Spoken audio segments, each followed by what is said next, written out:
With the last video, we changed the GitHub API module to provide several more objects.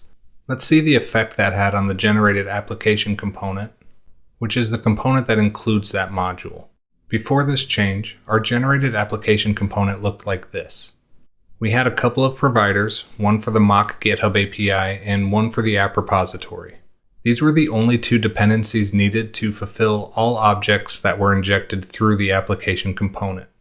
In our case, that's just the home fragment, which used the application component as a dependency of the home component. After our GitHub API module change, our generated application component looks like this. We have some more providers corresponding to the extra functions we added in the GitHub API module. Let's open a diff view to visualize this better. We lost the mock GitHub API provider, which makes sense since that class doesn't exist anymore.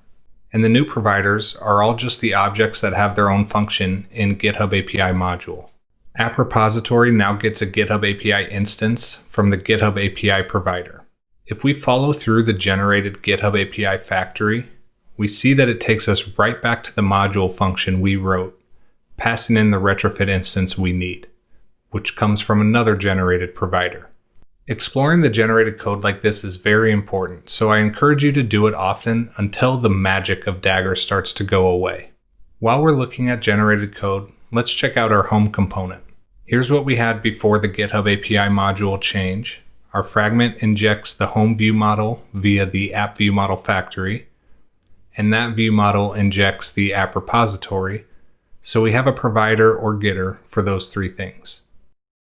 Let's open a diff view of the generated home component after the GitHub API module change. No difference. Contents are identical. As far as our home feature is concerned, nothing has changed.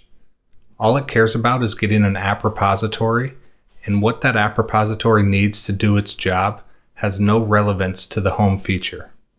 This is good. This shows we have a nice boundary, at least for this feature module.